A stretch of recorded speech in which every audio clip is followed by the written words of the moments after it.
감사하기도 하고 덕분에 제가 이 자리에 서 있게 돼서 정말 감사합니다. 우리 신혜은 사장님 이 자리 만들어 주신 거, 기회 주신 거 감사합니다. 오늘 저는 여러분하고 진짜 부자는 어떤 사람인가? 진짜 부자는 어떤 사람일까요? 한번 같이 생각을 해봤으면 해요. 사람들이 진짜 부자라고 하면 여러 가지가 머릿속에 있어요. 뭐 철학적으로 생각하는 사람은 베푸는 사람, 숫자로 생각하면 한 100억은 있어야 해. 건물이 한 큰 건물이 있어야 해. 이런 사람도 있고요. 소득이 얼마여야 돼? 라는 생각도 하겠죠. 코로나가 한참 창궐하던 한 3년 전에 제가 TV를 보다가 그 당시 인지도가 꽤 높은 한 회계사이자 작가인 사경인이라는 사람이 진짜 부자, 가짜 부자라는 책을 써서 들고 나오면서 자기 책이 어떤 거다라고 얘기를 하는 걸 들었어요. 거기에서 그 사람은 회계사잖아요. 회계사니까 진짜 부자라는 거를 이렇게 표현하더라고요. 진짜 부자는 여기에 생계비. 자, 진짜 부자는요, 생계비보다 뭔가가 커야 되는데요. 뭘까요? 같이 생각해보는 거니까 한번 답은 없어요. 어차피 그냥 아무거나 말씀해보세요. 액티바이스 한 통은 갖고 왔어요. 한 통을 잘 갖고 왔어요. 글쎄, 생계비보다 뭐가 커야 될까요? 보통은 우리가 생계비보다 그래 월급? 뭐 이런 식으로 생각할 수 있죠. 아주 쉽게. 근데 보면은 일단 수익이라고 써볼게요. 제가 수익. 근데 내가 한 달에 1,000만 원을 써. 가족도 많고. 근데 수익이 10만 원이야. 그럼 부자일까요? 부자 아니에요. 우리가 보통 그냥 그달 벌어 그달 먹고 사는 거죠. 그렇다면 1,000만 원을 벌어도 여기에요 2만을 쓰면 이게 진짜 부자라는 거예요. 무슨 수익이요? 시스템 수익. 수익은 알겠어.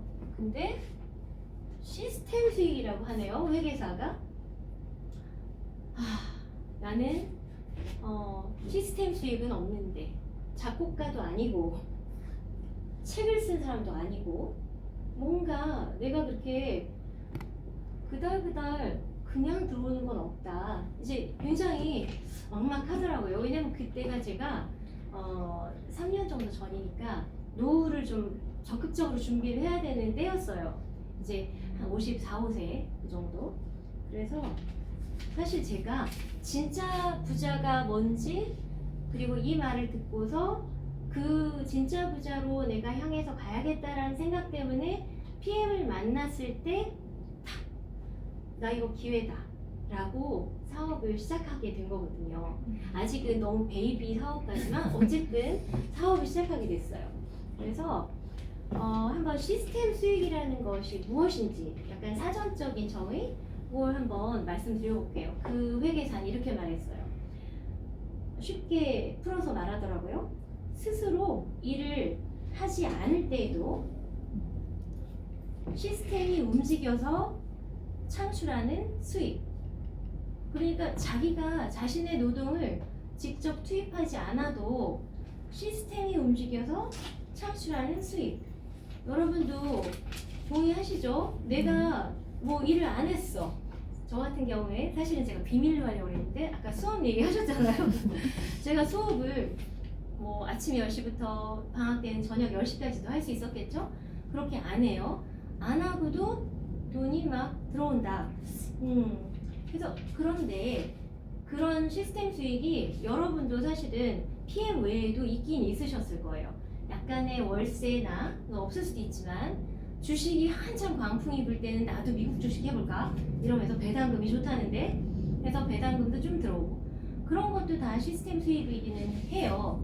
그렇지만 그걸로 내 생계비가 6개월 이상을 아무 일도 안 하더라도 내가 혹시 아파서 또는 놀러 가서 안 하더라도 유지가 될까라고 생각하면 그거는 어려운 거죠. 아주 돈이 많아야 그만큼의 배당금이 들어오겠죠.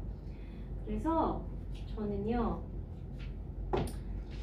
한 번 더 이제 제가 어떻게 이제까지 이 PM을 만나기 전에 지내왔나, 아까 정 사장님이 조금 얘기해 주셨지만 간단하게 말씀을 드릴게요. 여러분도 다 잘 아시는 거예요. 그 현금 흐름 사사분면이라는 게 있잖아요. 우리가 현금이 어떻게 들어오나요? 내가 만약에 교사예요, 교육 공무원이에요. 그러면 직장인이죠. 직장인. 그리고 내가 치킨집 사장님이거나 해요. 아니면 개인과의 교사예요. 그러면 이거는 뭐예요? 그렇죠. 학생들 수준이 너무 높아서 제가 뭐라고를 못하겠어요. 그리고 근데 이제 직장인 자영업, 그리고 이쪽에는요 사업가가 있대요. 아까 제가 베이비이긴 하지만 사업가라고 말했는데, 이 사업가야말로 시스템 수익이 들어오는 사람들인 거예요. 그리고 우리가 저 사람들은 나하고 좀 뭔가 다른, 엄청 다른 세계에 있는 사람들 같아 라고 하는 분들이 이제 투자가죠. 사실은 사업이 잘 돼서 이쪽에서 나중에 투자가 될 수도 있는 거죠. 이게 일반적인 현금 흐름 사사분면인데, 저 박성경은 여기 교사 몇 년 했을까요? 맞춰보세요. 일단 명예퇴직은 했으니까요. 21년. 많이 했죠. 많이 했어요. 21년을 중고등학교에서 있었고, 개인교사로서 자영업, 이것도 이건 진짜 맞춰보셔야 되는데 13년 13년 했어요. 자, 그러면요, 사실 직장인이나 자영업 중에서도 부자가 있어요. 우리 주변에 많을걸요 아마. 저 사람 자영업으로 정말 돈 많이 벌고 있어, 저 사람 오랫동안 직장 다녔어, 많이 있어요. 근데요, 저도 이렇게 해서 아주 쪼다린다 생각은 안 했어요. 근데 이쪽에 있는 저는 문제가 하나 있었어요. 요 자영업에 있는 경우는 몇 년 전에 아들이 이렇게 보스턴에 같이 가자고 그랬어요. 저랑 여행을. 근데 그 여행을 가기 위해서는 일주일 이상을 여행을 가야 되는데, 제 수업 어떻게 해요? 그거 일주일 거 오지마 이러면 어떻게 하나요? 당연히 학생들 공부 안 되잖아요. 저는 이제 관리해줘야 되는 책임이 있는데, 그래서 여행이 이날이면은 짐 싸야 되는 요 날짜에도 계속 수업을 평소에 하는 것보다 2배를 하는 거예요. 이러다가 이제 비행기 가서 자면 되지 하지만 이미 가기 전부터 지쳤어요. 그리고 여행을 다녀와서도 여기 이제 뒷부분에 못한 수업을 또 2배로 더 해야 돼요. 이 여행이 즐거워야 하는데 뭐랄까 너무너무 좀 고행처럼 되는 거예요. 이게 바로 자영업. 내가 노동을 하지 않으면 돈도 없다. 그러니까 돈과 나의 시간을 맞바꾸는 삶. 이쪽은 말할 것도 없죠. 제가 어떻게 학교를 그냥 놀아요. 안 되죠. 여기는 그나마 나 일주일 내 맘대로 갔다 올래. 근데 그 전에 열심히 하고 그 다음에 열심히 해. 이게 되는 거였죠. 이런 삶이었어요. 그러다가 아까 말씀드린 진짜 부자에 대해서 생각을 해보게 되고, 나의 생계비 그리고 시스템 수입 좀 더 깊이 생각하다가 이제 우리 PM 사업을 딱 만난 거예요. 만났을 때 내가 원래 조금 갖고 있던 약간의 시스템 수익이라는 거에 더해서 그건 너무 모자라니까 열심히 한번 이 PM 사업을 해봐야겠다, 이렇게 생각을 한 거죠. 그러면 이제 한 번 더 이쯤에서 워낙 중요한 개념이니까 시스템 수익이라는 거에 정의를 한 번만 더 정리를 할게요. 시스템 수익이란 특정 시스템을 활용하여 실제로 내가 직접 일하지 않는 동안에도 창출되는 수익. 이 말에 PM 사업을 한번 적용해 볼게요. 그대로 넣어볼게요. PM 비즈니스의 시스템을 활용하여 실제로 내가 직접 일하지 않는 동안에도 창출되는 수익 이게 있는가? 그렇다면 우리가 PM을 해야 되는 거잖아요. 그런데 제가 여기 지난 겨울에 우리 정 사장님이랑 신일영 사장님께서 윈터 리더십 가신 걸 알아요. 그러면은 여기 직접 일을 하실 수 있었을까요? 아니잖아요. 대부분의 고객이 어디 있나요? 한국에 있죠. 대부분은요. 그럼 신 사장님께 여쭤볼게요. 혹시 여행 가신 동안, 윈터 리더십 가신 동안 매출이 0이고 아무 수익도 창출 안 됐나요? 아니요. 어떻게 된 조금만 설명해 주실래요? 어떻게 창출이 됐을까요? 일 안 하셨는데 불로소득이네. 어떻게 된 거지? 예전에 딱딱했던 네. 저희 소비자망과 사업자망에 의해서 아, 매출이 발생이 됐고 네. 그 매출에 의해서 저희 수입이 아, 별 변화 없이 도리어도 12월 달 같은 경우에는 네. 많은 프로모션들이 있었기 때문에 음. 가장 큰 매출이 더 많이 나왔죠. 아, 그렇군요. 네, 그렇다면 정말 이게 PM 사업은 시스템 수익을 안겨다주는 사업이 맞아요. 그리고 사실은 저도 그 답을 알고 있었어요. 왜냐하면 정 사장님이 여행 가셨을 때 저도 열심히 소개를 하고 있었거든요. 그래서 제 밑에 아보가 막 생기고 있었어요. 그 아보 생겨서 그분들이 드시고 건강해지시고 있단 말이에요. 그리고 저한테 몇 사람은 연락해서 고맙다.